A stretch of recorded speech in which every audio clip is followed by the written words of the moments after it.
Hello दोस्तों, मैं दिनेश चौधरी आप सभी का स्वागत करता हूं आपके अपने इस प्लेटफॉर्म पर जहां हमने एक नए ही विशेष कार्य की शुरुआत की। ये विशेष कार्य आप सभी के जो मार्किंग सिस्टम है उसको बहुत मजबूत करने के लिए बनाया गया है। मैं कोशिश करूंगा कि इस 40 दिन की क्लास में आपको ऐसा संपन्न बनाऊं, इस तरीके से आपको योग्य बनाऊं कि आपकी जो सारी कमियां हैं वो ऑटोमेटिक अपने आप ही दूर हो जाए। धीरे धीरे मैं मुख्य परीक्षा में कैसे आंसर राइटिंग की जाती है, किस प्रश्न का क्या अर्थ होता है, किस प्रश्न में क्या लिखना होता है, ये सारी बातें सिखाने के साथ साथ एक फॉर्मेटिंग पैटर्न आपके दिमाग में सेट करूंगा। और साथ ही साथ जो प्रश्न के पीछे लगे हुए वर्ड्स होते हैं, आलोचना आज का जैसे कि विषय है, हमने इससे पहले दो विषय मूल्यांकन को भी कंप्लीट किया और उससे भी पहले हमने विवेचना को पूर्ण किया। इसी तरीके से हम धीरे धीरे सारे वर्ड्स का अर्थ समझेंगे विद उदाहरण। मैं केवल बातें नहीं करूंगा, मैं उन चीजों को इंप्लीमेंट करके आपके सामने प्रेजेंट करने का काम करूंगा। सभी को गुड मॉर्निंग, जय श्री कृष्णा, राधे राधे। चलिए इस क्लास को शुरू करते हैं भगवान श्री गणेश का नाम लेकर, श्री गणेशाय नमः बोलते हुए और मेरे शिक्षक सुरेश पटेल सर को याद करते हुए हम इस धारा को प्रवाहित करना शुरू करते हैं। चलिए शुरू करें। सबसे पहले हमें एक विशेष शब्द समझना है, वो भी विशेष शब्द है आलोचना, या इसे हम इंग्लिश में कहेंगे क्रिटिसिज्म। क्रिटिसाइज कीजिए कि क्रिटिसाइज करना होता क्या है। आलोचना शब्द पर मत जाइएगा, आलोचना शब्द के भाव को समझना है कि आलोचना में होता क्या है, आलोचना में करना क्या होता है, इसके पीछे का बैकग्राउंड समझिए। देखिए, हर एक जो कार्य होता है, आलोचना कहां से जन्म लेती है ये मैं समझाता हूं आपको, ताकि आप इस प्रश्न का पूरा जो व्यवस्थित आंसर है वो लिख पाए। हर एक जो कार्य होता है उसकी कुछ न कुछ लिमिटेशंस होती हैं। हर एक काम की एक न एक लिमिटेशन होती है, कोई भी हो। जैसे अगर भारतीय लोकतंत्र है तो इसकी भी एक लिमिटेशन है कि ये लोगों को एक स्थिति तक, एक स्तर तक मदद करेगा, उसके बाद इसकी एक सीमा होगी जिसका लोग फायदा उठाएंगे। वो जो लिमिटेशन है, वो जो सीमाएं हैं, जो किसी भी विशेष, जैसे एग्जांपल हम भारतीय इतिहास में चलते हैं, भारतीय इतिहास में एक एक आंदोलन हुआ और बहुत सफल आंदोलन हुए, अंततः हमें आजादी मिली। हर एक आंदोलन ने बहुत योगदान दिया हमारी स्वतंत्रता में, लेकिन उस आंदोलन की एक लिमिट होगी कि उस लिमिट तक तो उसने लोगों को जगाया होगा, हमारे देश को स्वतंत्र बनाने में मदद की होगी, लेकिन इस सीमा के बाद उसने बहुत कुछ ऐसे कार्य भी किए होंगे जो कि नहीं करने थे, वो ऑटोमेटिक हो जाते हैं। तो वो जो सीमा के पार वाले ऐसे कार्य जो नेगेटिव फॉर्मेट पे इफेक्ट डालते हैं, वो लिमिटेशंस ही आलोचनाएं कहलाती हैं। जैसे मैं एग्जांपल लेता हूं, हम एक उदाहरण लें कि हम भारत के राष्ट्रपति की शक्तियों का वर्णन कीजिए। अब यहां तो ठीक था, लेकिन शक्तियों की आलोचना कीजिए। अगर ये वर्णन या ये शब्द हमसे पूछ लिया जाए, अब हमारा जो लिमिटेशन है, हमें इसमें देखना क्या है, हमें यहाँ झांकना है कि राष्ट्रपति की शक्तियां कहां तक, इसकी सीमा क्या है, किस लिमिट तक ये काम करती है और किस लिमिट पर जाकर ये फेल हो जाती है, काम नहीं करती, यूजफुल नहीं रहती, यूजलेस हो जाती है। तो वो जो लिमिट है उसके बाहर जाकर के जब आप बातें करना शुरू करेंगे, कहेंगे या उनको उल्टा प्रेजेंट करना शुरू करेंगे, तो वही आपकी आलोचनाएं कहलाएंगी, या उसकी वो जो लिमिटेशन है, आप इसको साइंस से सीखिए। ये शब्द जो है वो साइंस से आया था, जैसे न्यूटन का गुरुत्वाकर्षण सिद्धांत, यहां साइंस में हम कहते हैं अपवाद। तो इसके जो अपवाद हैं वही इसकी आलोचना है कि न्यूटन का जो लॉ है वो हर जगह लागू होता है, हर चीज में लागू होता है, लेकिन इसके जो अपवाद हैं वो इसकी क्या हो जाएगी, इस सिद्धांत की आलोचना हो जाएगी। मैं बहुत धैर्य के साथ, बहुत शांति से आपके दिमाग में कॉन्सेप्ट क्रिएट करना चाहता हूं मेरे साथियों, कि हम ये समझें कि हमें किसी भी किताब को पढ़ने या नोट्स को रटना ना पड़े। इस कॉन्सेप्ट को हम समझ लें कि आलोचना होता क्या है। अगर मैं साइंस के टर्मिनोलॉजी में, जैसा कि अब भी मैंने उदाहरण दिया, हमने कहा कि साइंस में एक सिद्धांत है, कोई सा भी सिद्धांत आप ले लीजिए, भले वो गैलीलियो का सिद्धांत ले लीजिए, कोपरनिकस का सिद्धांत ले लीजिए, कुछ भी ले लीजिए।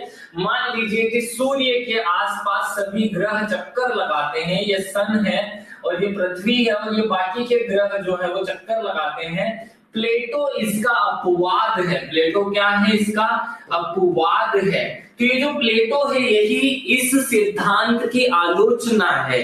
ध्यान से समझने की कोशिश कीजिए, मैं चीज क्या समझा रहा हूं, आपके दिमाग में सेट होना चाहिए कि आलोचनाएं जन्म कहां से लेती हैं। जब भी कोई कार्य, कोई घटना, कोई क्रिया, कोई सिद्धांत बनता है, होता है, तो उसकी जो लिमिटेशंस होती हैं, उसकी जो सीमाएं होती हैं, लिमिटेशंस, उसकी सीमाएं, उसी सीमा को ही, क्योंकि वो एक सीमा तक तो कारगर होता है, उस सीमा के बाद वो काम करना बंद कर देता है, वो यूजफुल नहीं रह जाता है, तो उस लिमिटेशन या उस सीमा को ही उसकी आलोचना कहा जाता है। बहुत शांति से इस बात को अब थ्योरेटिकल फॉर्मेट में समझो। अभी मैं अपनी भावनात्मक या मौखिक रूप से चीजें प्रेजेंट कर रहा था। यदि किसी प्रश्न में आलोचना कीजिए लिखा है, तो हमें उस विषय, उस कथन के गुणात्मक और नकारात्मक, मतलब सकारात्मक, पॉजिटिव और नेगेटिव दोनों पहलुओं का विश्लेषण करना है, दोनों चीजों को बताना है। क्योंकि जब तक आप न्यूटन के नियम की जो योग्यता, उपयोगिता है वो नहीं बताओगे, तब तक लिमिटेशंस बताना मुश्किल होगा। जब तक हम सन जो है उसके ऑर्बिट में कौन कौन चक्कर लगाता है ये नहीं बताएंगे, तब तक हम जो प्लूटो है उसको क्यों ग्रहों की गति या ग्रहों के क्रम में से निकाल दिया गया 2008-06 में, ये नहीं बता पाएंगे, तब तक उसकी आलोचना नहीं हो पाएगी। आगे बढ़ते हैं। हमें केवल कमियां ही नहीं बतानी होती है, बहुत ध्यान से, शांति से, धैर्य के साथ समझिए। आलोचना में हमें केवल कमियां ही नहीं बतानी होती, बल्कि उसकी विशेषता और सीमाएं, लिमिटेशंस का निष्पक्ष विश्लेषण करना होता है। बहुत शांति से इस पॉइंट को समझ लीजिए। आलोचना में ये मेन थ्योरी है, और आलोचना को कैसे लिखते हैं ये यहाँ समझिए। प्रॉपर फॉर्मेटिंग कैसे करनी है, सबसे पहले हम ये यूजुअल जैसा हर प्रश्न में एक परिचय देते हैं, एक परिचय लिखते हैं, वैसा परिचय लिखिए। प्रश्न के मुख्य बिंदु को स्पष्ट करें। जैसे असहयोग आंदोलन पूछा गया है, तो यह क्या था, इसे स्पष्ट करना ही उसका परिचय कहलाएगा। अगर आपसे न्यूटन के सिद्धांत की आलोचना पूछी है, तो न्यूटन का सिद्धांत क्या है ये समझाना ही उसका परिचय कहलाएगा। उसका सकारात्मक पहलू, अर्थात उसमें उसके लाभ हो सकते हैं, उसके गुण हो सकते हैं, उसके सकारात्मक पक्ष हो सकते हैं। उसका नकारात्मक पहलू, उसकी सीमाएं, उसकी कमियां, उसकी समस्याएं मूल रूप में हमें लिखनी होती है, एज इट इज जैसी हैं वैसी लिखनी होती है। तुलनात्मक विश्लेषण, ये चौथा पॉइंट देखो, यहाँ क्रम से सेट कर लेना अपने दिमाग में। सबसे पहले परिचय आता है, फिर सकारात्मक, फिर नकारात्मक और फिर तुलनात्मक विश्लेषण आता है। यहाँ सकारात्मक और नकारात्मक दोनों को समान रूप से प्रेजेंट किया जाता है। और फिर लास्ट में हम लिखते हैं पांचवा पॉइंट, निष्कर्ष। ये निष्कर्ष या कंक्लूजन जो है ये आपके प्रश्न को पूर्णता प्रदान करता है, यह सुझाव से पूर्ण होगा। यहाँ ध्यान रखिए, जो दूसरे वैरायटी के प्रश्न होते हैं वहां आंसर राइटिंग कुछ और ढंग में की जाती है। यहाँ जो निष्कर्ष लिखा जाता है आलोचना वाले प्रश्नों में, ये फिक्स है कि आलोचना वाले प्रश्नों में जो निष्कर्ष होगा वो केवल और केवल सुझाव के साथ पूर्ण होगा, सुझावात्मक होगा, सुझाव रूपी होगा। आगे बढ़ते हैं। इसको ऐसे मैं समझाऊंगा तो 100% आपको समझ में नहीं आएगा, ये मुझे पहले से पता था, इसलिए मैंने एक नहीं, दो नहीं, तीन उदाहरण आपके लिए बनाकर रखे हैं, मैं अब उन उदाहरणों पर आपको ले चलता हूं। पहले ये समझ लो कि आलोचना वाले जो प्रश्न होते हैं वो 3 वैरायटी के होते हैं, या आलोचना के प्रश्न केवल एक वैरायटी के नहीं होते। आलोचना के प्रश्न जो है वो 3 स्वरूप में, कैसे 3 स्वरूप में होते हैं, में हो सकते हैं।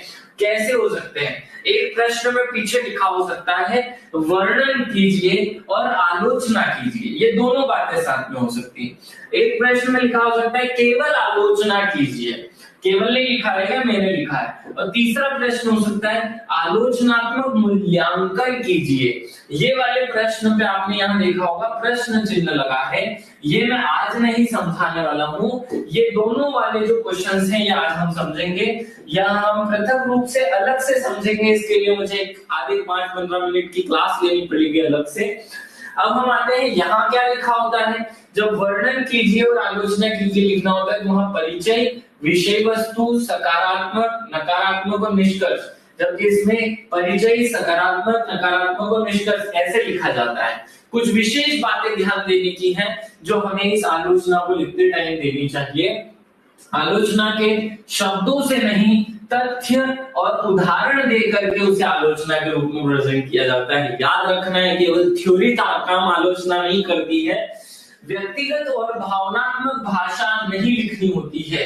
कभी कभी हम बहक जाते हैं तो वो जो बहकना है आपका पूरा नुकसान करा देगा, जीरो कर देगा आपको।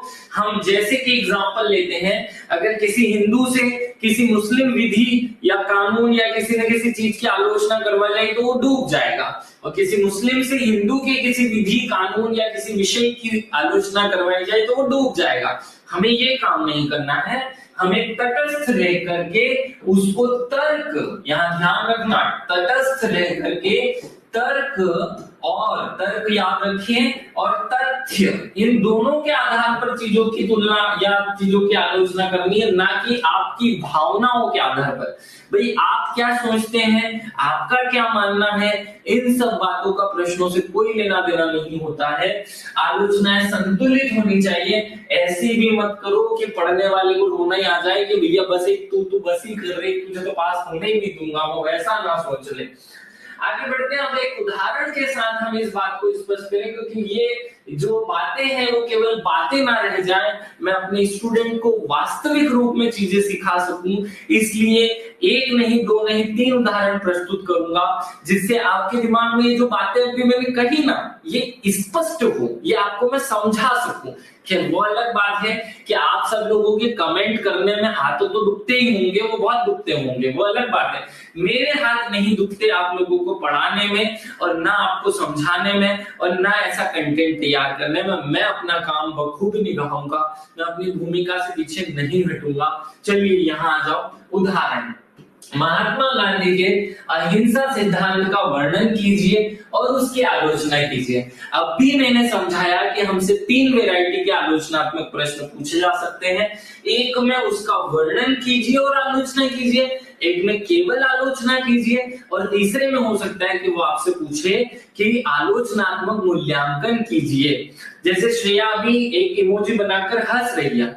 भैया आप लोगों को शेयर करने में तो आपके हाथ पांव दर्द हो ही जाते हैं, वो तो मुझे पता ही है, आपका सर दर्द भी हो जाता होगा, वो तो आपसे हो नहीं पाता है। लेकिन यहाँ समझने में मुझे अगर कोई प्रश्न आपको कोई प्रश्न मुझसे पूछना होता है तो वहां मत दुखाया करो हाथ, वहां शांति से धैर्य के साथ पूछ लिया करो प्रश्न, क्योंकि ये आपके फायदे का काम है, इससे आपको कुछ और सीखने को मिल सकता है। चलिए अब इस प्रश्न में हम पहले पृष्ठभूमि या शुरुआत कैसे करेंगे ये समझाता हूँ। प्रश्न अच्छे से पढ़ लिया होगा सब लोगों ने। महात्मा गांधी के अहिंसा सिद्धांत का वर्णन कीजिए। क्या प्रश्न पूछा है हमसे कि महात्मा गांधी का जो अहिंसा सिद्धांत है उसका वर्णन कीजिए। ध्यान से समझिए, महात्मा गांधी का अहिंसा सिद्धांत भारतीय स्वतंत्रता संग्राम का प्रमुख आधार था। गांधी जी का मानना था कि हिंसा के बिना सत्य और नैतिकता, हिंसा के बिना सत्य और नैतिकता के बल पर सामाजिक और राजनीतिक परिवर्तन संभव है। ये यहाँ से यहाँ तक की बात को बहुत दूर से पढ़िए, खूब मेहनत से लिखी गई है, समझो। इस सिद्धांत में ने सविनय अवज्ञा, असहयोग और नमक सत्याग्रह को प्रेरित किया। ये हमने बना दी उसकी भूमिका। कुल मिलाकर अगर झांक कर देखोगे तो यहाँ अहिंसा क्या है इसे ही प्रेजेंट किया गया है, लेकिन दर्शन शास्त्र में जैसा हम अहिंसा को प्रेजेंट करते हैं वैसे तरीके से नहीं। दर्शन शास्त्र में या इथिक्स में या नीति शास्त्र में फोर्थ पेपर में अगर ये प्रश्न पूछा जाएगा तो हम वहां लिखते कि अहिंसा से आशय मन क्रम वचन वो वाला है ना, लेकिन यहाँ ये नहीं लिखा जाएगा। आप इतिहास की बात कर रहे हैं, इतिहास में लिखा जाएगा गांधी जी का मानना था कि हिंसा के बिना सत्य और नैतिकता के बल पर सामाजिक और राजनीतिक परिवर्तन संभव है, इसलिए हिंसा की बजाय इन अहिंसात्मक साधनों का प्रयोग किया जाए। ये अपना मूल पक्ष हुआ।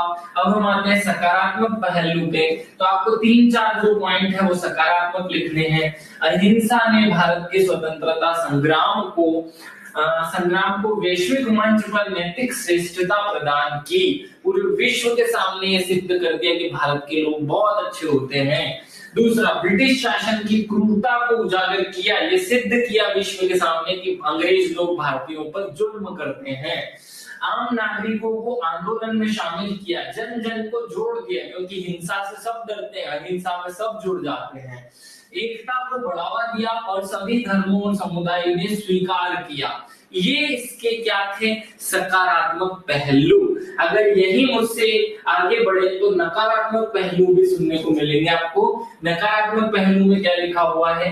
अहिंसा सिद्धांत सभी स्थानों पर प्रभावी नहीं रहा, कुछ जगह नुकसान भी होना पड़ा, जैसे दक्षिण अफ्रीका में थप्पड़ खाया। ऐसे बहुत सारे उदाहरण अपने पास हैं। उदाहरण द्वितीय विश्व युद्ध के दौरान और भारत विभाजन के समय, जब 1947 में भारत आजाद हुआ, तब अहिंसा कुछ काम में नहीं आई। भगत सिंह का मानना था कि अहिंसा धीमी प्रक्रिया है और ब्रिटिश शासन के खिलाफ त्वरित परिणाम के लिए हमें हिंसक क्रांति आवश्यक है। अहिंसा में उच्च नैतिक अनुशासन की आवश्यकता होती है, जो सभी में नहीं मिलता। उदाहरण चोरा चोरी की घटना इसी का एक एग्जाम्पल देती है, प्रेजेंट करती है। इस सिद्धांत के अनुपालन में अनेक क्रांतिकारियों ने अपने प्राणों की आहुति दे दी। क्रांति के बाद आमूलचूल परिवर्तन होते हैं और भारत में नई विचारधारा का जन्म होता, लेकिन गांधी जी के इस साधन ने यह नहीं होने दिया। इसलिए आज भी भारत अंग्रेजी जो व्यवस्था थी, अंग्रेजी जो पद चिन्ह थे, अंग्रेजी जो व्यवस्था, एक जो सिस्टम था, उसी को फॉलो करती है। और इसी का परिणाम है कि आज भी भारतीय लोगों को अंग्रेजी बोलने पर समझदार समझा जाता है और हिंदी में बात करने पर गधा समझने लगते हैं। ये आज इसी का परिणाम है। अगर हमारी आजादी या हमारे देश को आजादी इस कारण से, या हम आजाद इस तरीके से होते कि हमारा देश शस्त्र उठाता और कानून के फालतू की बातें ना करते हुए सीधे गर्दन काट करके आजादी प्राप्त करता, तो हमारे देश में व्यवस्था ही बदल जाती। हमारे देश में वो सिस्टम लागू होता जो हम चाहते हैं, जो हम मानते हैं, जो हमारा है। लेकिन हमने जिस तरीके से आजादी ली, उसका जो रास्ता था, उससे हमारे देश में यही व्यवस्था बनी, या वही की वही व्यवस्था बनी रह गई, जिसका आज परिणाम हम भुगत रहे हैं। उदाहरण महात्मा गांधी के अहिंसा से, ये वही प्रश्न का अगला वाला पार्ट में बताता हूँ। मैंने कहा था तुलनात्मक विश्लेषण भी लिखना है। तुलनात्मक विश्लेषण में आपको क्या लिखना होगा?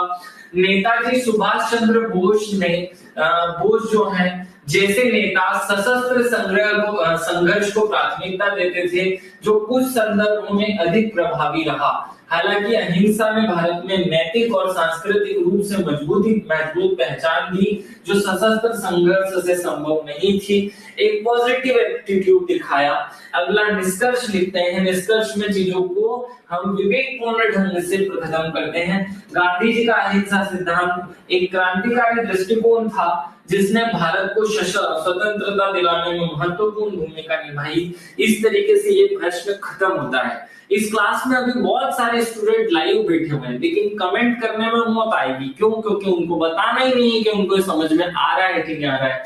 खेल के बाद ठीक है, चलो अभी मूल प्रश्न पर आओ। मैंने आपको कहा था कि हम जब हम जब भी मूल्यांकन लिखते हैं, आलोचना लिखते हैं, तो उस आलोचना के जो है वो कितने पक्ष होते हैं? उस आलोचना के निम्नलिखित 5 पक्ष होते हैं। और कौन कौन से हैं वो 5 पक्ष?